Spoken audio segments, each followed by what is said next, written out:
rememorar agora os princípios da ação penal pública para eu te situar, e aí a gente começa a falar especificamente sobre a discricionariedade regrada, e aí dá continuidade à matéria, beleza? Se a gente for aqui para a tela, pessoal, a gente vai reparar que os princípios da ação penal pública são 3. Obrigatoriedade, indisponibilidade e divisibilidade ou indivisibilidade. Aí tem uma certa divergência doutrinária. E se você se recorda, se você anotou aí no seu caderno, esses princípios, eles se opõem ou contrapõem aos princípios da ação penal privada. A lógica é inversa, até porque a ação penal privada trabalha com o streptus fori ou streptus iudice que nós falamos na aula anterior. Então, trazendo aí à baila os princípios da ação penal pública ou da obrigatoriedade, nos diz que o Ministério Público, que é o titular da ação penal pública, quando ele está diante da justa causa de uma infração penal, e aí leia-se indícios de autoria e provas de materialidade, não cabe a ele fazer nenhum juízo de valor. Não cabe a ele verificar se gosta ou se desgosta daquele futuro réu, verificar se aquele crime é ou não relevante ou irrelevante, enfim. Se ele está diante da justa causa, é um dever, enquanto representante da sociedade, de certo modo, e titular da ação penal pública, ajuizar a ação penal. Até porque os bens jurídicos discutidos ali não são de titularidade dele. O que é de titularidade e interesse dele é apenas a ação, apenas o instrumento, e não o direito que ali é debatido. Portanto, diante da justa causa, cabe ao Ministério Público ajuizar a ação. Essa é a obrigatoriedade como nós concebemos, mas daqui a pouco a gente fala sobre a discricionariedade regrada, que foi onde nós paramos a nossa aula anterior. O segundo princípio, que é o da indisponibilidade, ele segue a sorte da obrigatoriedade, ou seja, da mesma forma que o Ministério Público não faz nenhum juízo de valor se está diante da justa causa, ele tem que ajuizar a ação, também não pode o Ministério Público desistir da ação penal outrora interposta ou de eventual recurso que também foi interposto. Ok? Então, não cabe a desistência quando nós falarmos de ação penal pública. Por fim, o último princípio, que é o da indivisibilidade ou divisibilidade, ele permite, de certo modo, que o Ministério Público aguarde o momento mais oportuno para o oferecimento de uma ação penal ou do ajuizamento de um aditamento, a depender do momento processual, tão logo haja a justa causa em relação aos demais coautores ou partícipes daquele delito. Leia-se, em infrações que envolvem concurso de agentes, o Ministério Público pode primeiro ajuizar a ação penal em face de indivíduos que, em relação a eles, a justa causa está configurada, e em relação aos demais, ele pode reunir maiores elementos, aguardar o momento mais oportuno para o ajuizamento da ação, e leia-se oportuno quer dizer a reunião efetiva de elementos de justa causa em relação àquele indivíduo. E aí, a depender do momento processual, ou ele adita aquela ação penal outrora oferecida, ou ele oferece uma nova ação penal, vai depender do momento processual. Se já estiver na fase recursal, por exemplo, o aditamento não é interessante, é melhor uma nova ação penal. Mas se ainda não começou sequer a fase instrutória, o aditamento já passa a ser um instrumento cabível. O importante aqui, no princípio da divisibilidade ou indivisibilidade, é rememorar, é recordar, é se lembrar que a justa causa ela pode ser reunida em momentos distintos em relação aos indivíduos naqueles delitos que envolvam concurso de agente. Isso não vai fazer com que o Ministério Público fique impedido de oferecer ação penal em relação aos agentes em que a justa causa já está reunida. E aí, no slide seguinte, eu apresento a vocês a obrigatoriedade mitigada ou discricionariedade regrada, que foi onde nós paramos a nossa aula anterior. E eu disse para vocês que isso vem de um contexto de sufocamento mesmo do Poder Judiciário.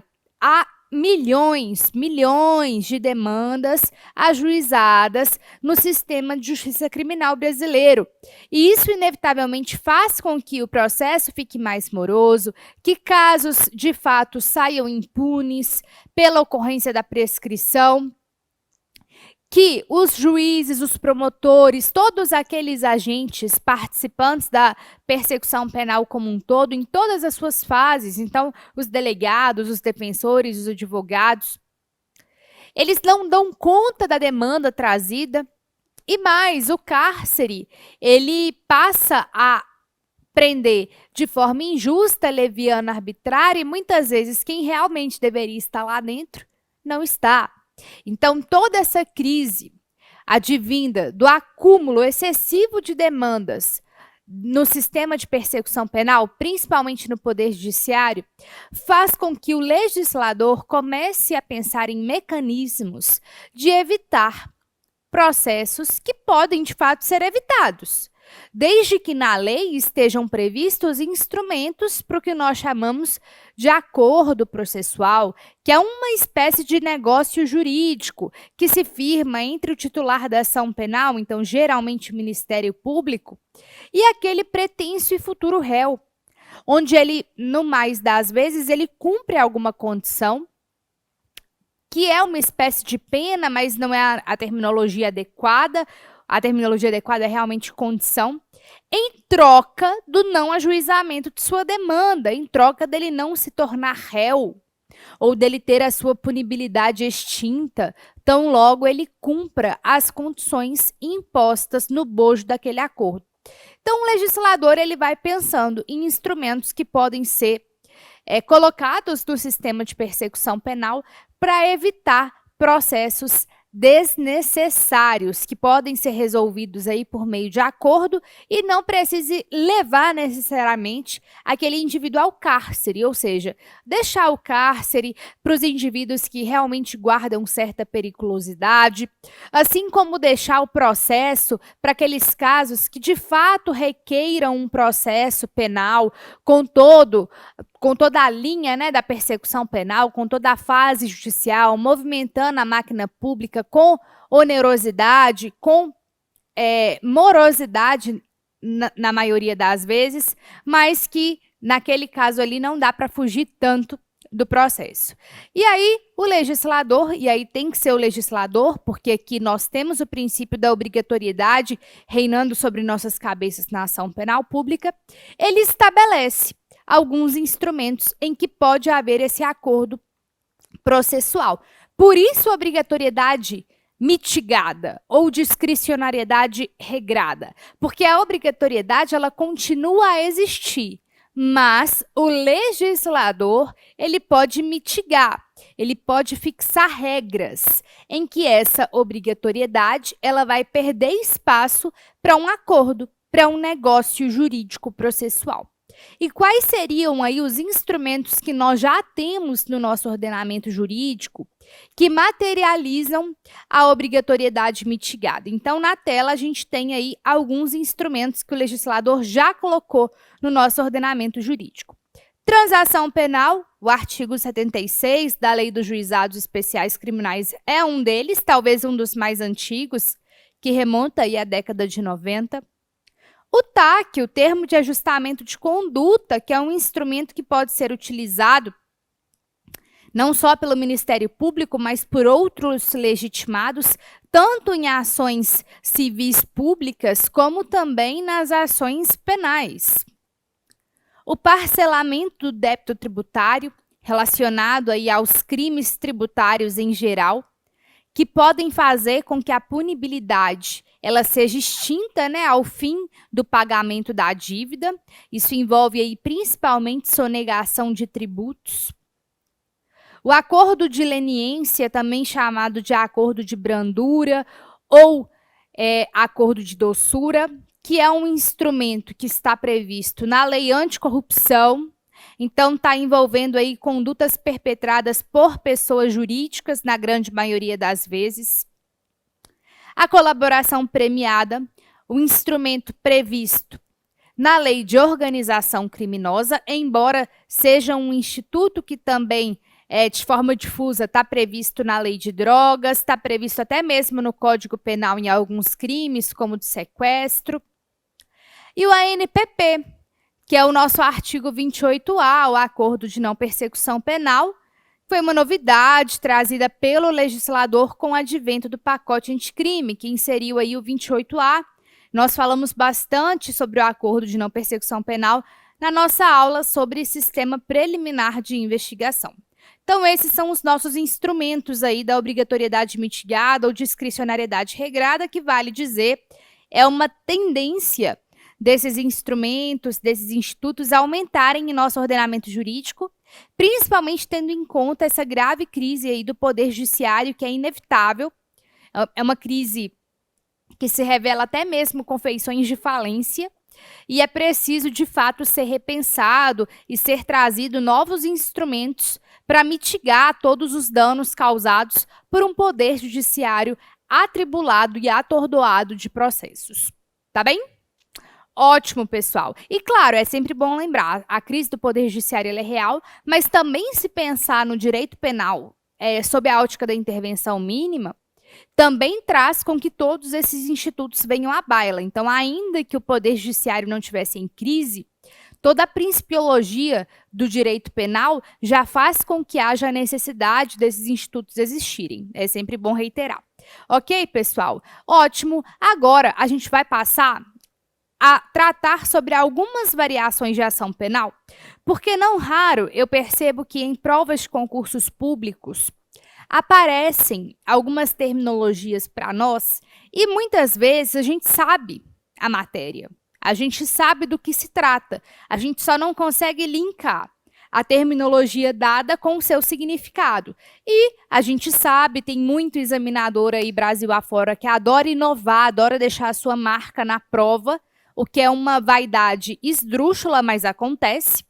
E às vezes coloca aí um termo que você até saberia o que é, mas você não sabe o significado. Então, a gente vai trazer aqui algumas nomenclaturas para você, você já anota aí no seu caderno, tá bom?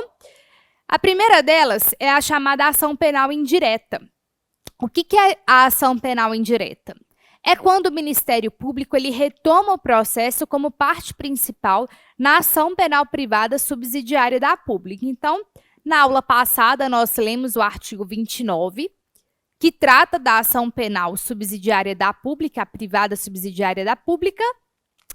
E, pessoal, nós sabemos ali no próprio artigo 29 que o Ministério Público ele pode retomar esse polo da ação penal, porque o crime ele não deixou de ser de ação penal pública. O que houve foi uma inércia, né, do parquê, do órgão acusatório, que motivou o ajuizamento da ação penal privada subsidiária da pública. Então, ele continua tendo ali amplas prerrogativas para intervir, para recorrer e até mesmo para reassumir o polo ativo daquela demanda, tá bom? Próxima variação é a popular, a ação penal popular, que, em verdade, nada mais é do que o nome que se dá ao habeas corpus. Por quê? Porque tem uma capacidade postulatória ampla, né? Então, qualquer do povo pode ajuizar um habeas corpus. E a denúncia contra agentes políticos por crime de responsabilidade. Nesse caso aí, eu já não concordo tanto, mas quem sou eu, né? Para ficar concordando ou discordando. A verdade é que uma parte da doutrina associa a ação penal popular àquela denúncia contra agentes políticos por crime de responsabilidade, gerando aí, né, no caso do presidente da República, por exemplo, o processo de impeachment. Por quê que é chamado de ação popular? Porque da mesma forma que o habeas corpus ele tem uma legitimidade ampla, qualquer do povo pode ajuizar, no caso dos crimes de responsabilidade, que nada mais é do que uma infração político-administrativa, não tem natureza penal e sim natureza constitucional e administrativa, qualquer do povo pode ajuizar a notícia criminis. E aí essa notícia criminis, ela passa, que é chamada de denúncia, né? Ela passa por um juízo de admissibilidade pela Câmara dos Deputados, e aí em si passando esse processo que se apura o crime de responsabilidade, ele é processado e julgado no Senado Federal. Aqui eu estou trabalhando, por óbvio, o exemplo do presidente da República, mas cada autoridade tem aí o seu foro, tem aí o seu rito, o seu trâmite competente. Mas fato é que essas infrações político-administrativas, elas não têm natureza penal. E, em regra, qualquer do povo pode ajuizar o que nós chamamos de denúncia, mas, em verdade, é uma notícia crimes que vai passar por um juízo de admissibilidade. Tudo bem, pessoal? Próxima ação penal que nós temos é a chamada adesiva. E aí tem duas conceituações diversas. A primeira, parte da doutrina, dá esse nome, né, para a atuação do assistente de acusação. Então, lá no artigo 268, onde nós temos o assistente de acusação, ele passaria a atuar como uma espécie de agente adesivo aí.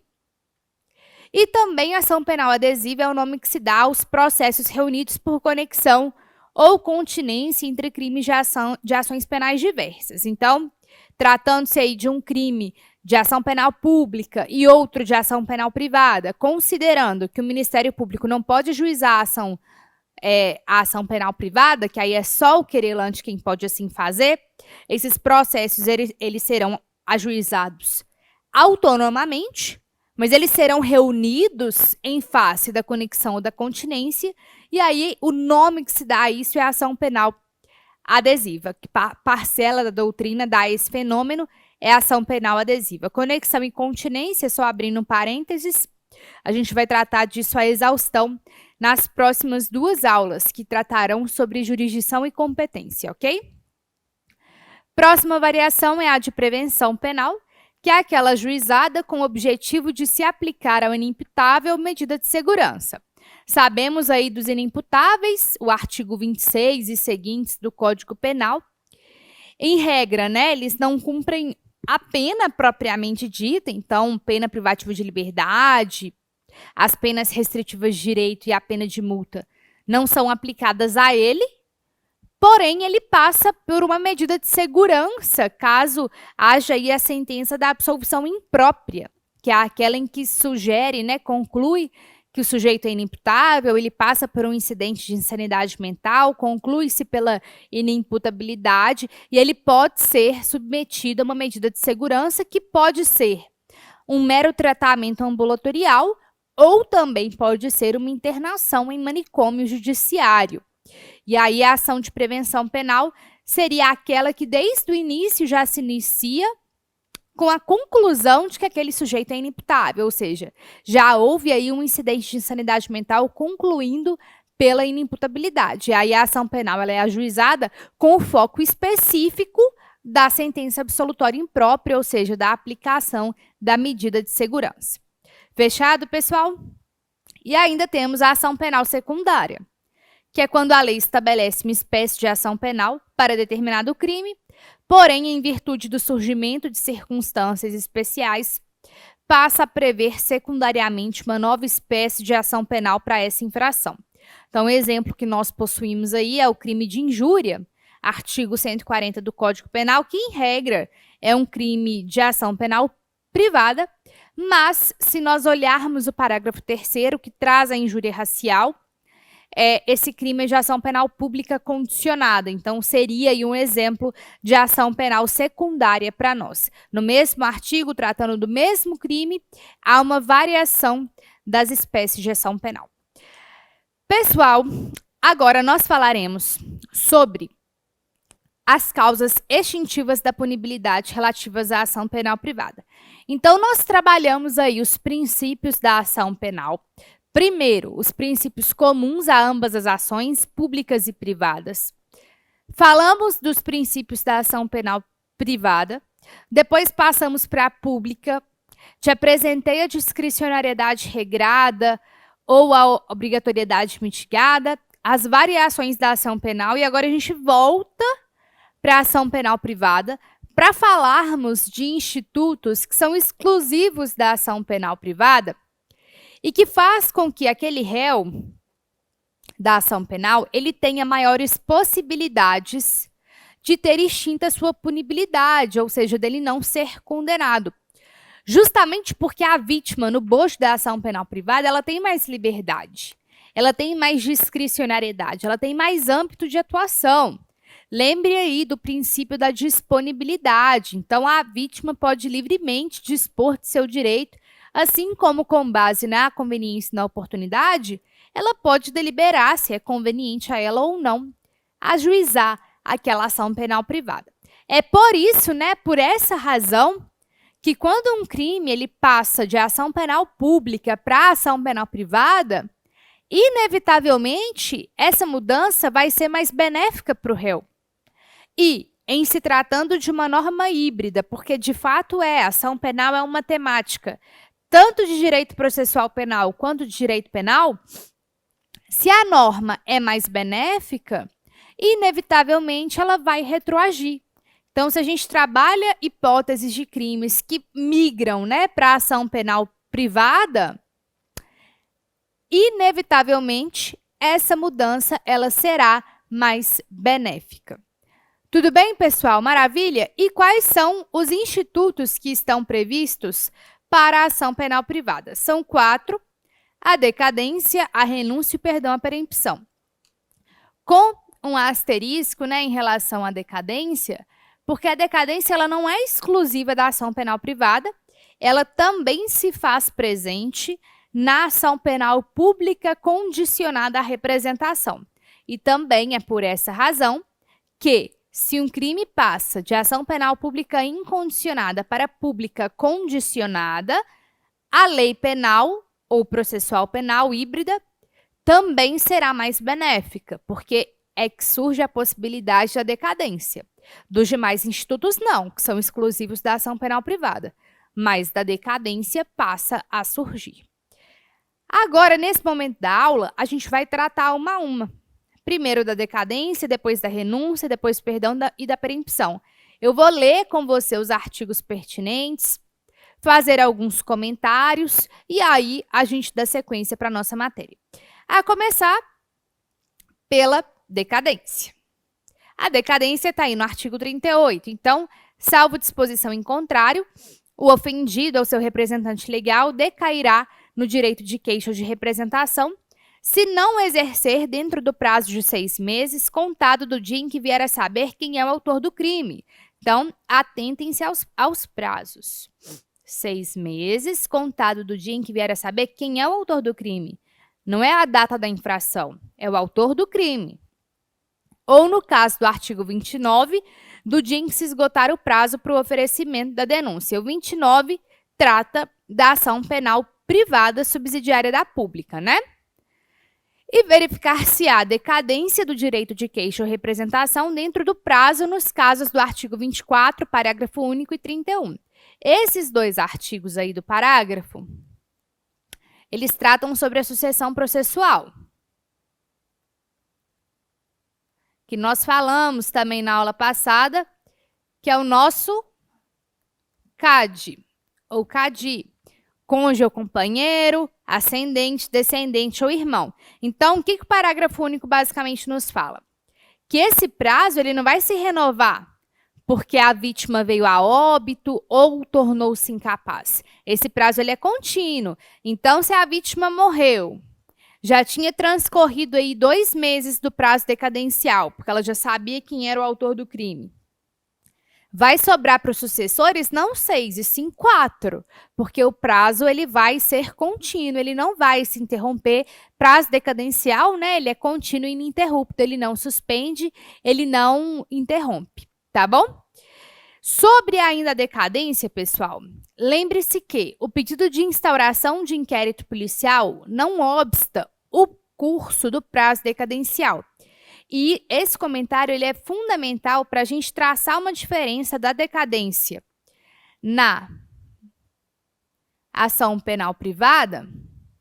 Vou colocar aqui só ação privada. Para ação penal pública condicionada. Porque, veja, em ambas as ações penais vai incidir a decadência. Na ação penal privada, para o direito de queixa, né, de ajuizar a queixa, e na ação penal pública condicionada, para representar. Então, pessoal, muito cuidado com isso, porque na ação penal privada, há 6 meses para ajuizar a queixa. Então, se a vítima for até a delegacia, né, quiser aí o auxílio da polícia judiciária para a instauração de um inquérito policial no que tange aquele crime, já sabedora de quem é o autor do crime, né? Então não é para descobrir a autoria, já havia ciência de quem era o autor. A vítima, em vez de ajuizar a queixa-crime no Poder Judiciário, ela vai na delegacia e pede para o inquérito ser instaurado. Se esse inquérito ele demorar mais de 6 meses, pessoal, morreu Maria, já era. O prazo era de 6 meses para o ajuizamento da queixa. E não para ela ir até a delegacia. E não para ela pedir para instaurar um inquérito policial. Então, cuidado. Muitas vezes, né, muitos crimes de ação penal privada, eles decaem porque a vítima acha que ir até a delegacia é suficiente. E não é. Diferente disso é na ação penal pública condicionada, porque os 6 meses não é para o ajuizamento da ação penal. Os 6 meses é para a representação. Como a ação penal é pública e quem vai ajuizá-la é o Ministério Público, o que a vítima pode fazer é tão somente manifestar a sua vontade em ver ser deflagrada a persecução penal. Então, se ela for até a delegacia e representar pelo crime em questão, pronto. O que ela tinha que fazer, ela já fez. Não vai haver mais a decadência, porque ela já representou. Pode até acontecer da retratação, da representação que nós falamos na aula passada. Mas se ela representar e não se arrepender, não há que se falar mais em decadência. E aí sim, o inquérito pode demorar anos, que não tem problema, o seu direito já foi exercido. Cuidado para essa diferença, tá? Ainda, pessoal, precisamos falar da decadência imprópria, que é aquela ocorrida na ação penal privada subsidiária da pública, lá no artigo 29 do CPP. Então, olha aí o conceito. Ainda que tenha havido a decadência do direito de queixa subsidiária, o Ministério Público continua podendo propor ação penal pública em relação ao referido fato delituoso, desde que dentro do prazo prescricional. Então, considerando que na ação penal privada subsidiária da pública, o particular, ele pode ajuizar uma ação penal privada que é oriunda da inércia do Ministério Público num crime de ação penal pública, o particular ele pode assim fazer no transcurso de 6 meses. Se dentro dessa janela de 6 meses a ação penal privada subsidiária não foi oferecida, ocorreu a decadência. Mas essa decadência é imprópria. Imprópria por quê? Porque ela só vai se operar para o particular. Ela só vai se operar em relação à ação penal privada. O Ministério Público, apesar de inerte, apesar de omisso, ele continua com o direito e com a prerrogativa de ajuizar a ação penal pública, desde que dentro não do prazo decadencial, mas do prazo prescricional para o crime abstrato em questão. Então, só para ilustrar, se a gente for considerar aí o prazo prescricional, então, estamos aí diante de um crime de furto, por exemplo. Temos aí a linha do tempo do prazo prescricional. O Ministério Público, ele se omitiu, então ele não ajuizou a ação penal pública, mesmo com toda a justa causa, ele se omitiu. O particular, ele vai ter um prazo de 6 meses, a contar aí do prazo que deveria ter sido oferecida a ação penal.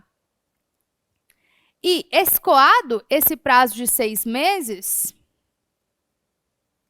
o Ministério Público ele continua com todo o prazo decadencial à sua disposição. Perdão, prescricional, desculpa, com todo o prazo prescricional à sua disposição, para poder ajuizar a ação penal pública. Tá? Então, essa é a nossa decadência imprópria. Imprópria por quê? Porque o Ministério Público continua podendo ajuizar a ação penal pública dentro do prazo prescricional do crime, da infração penal em questão. Combinado?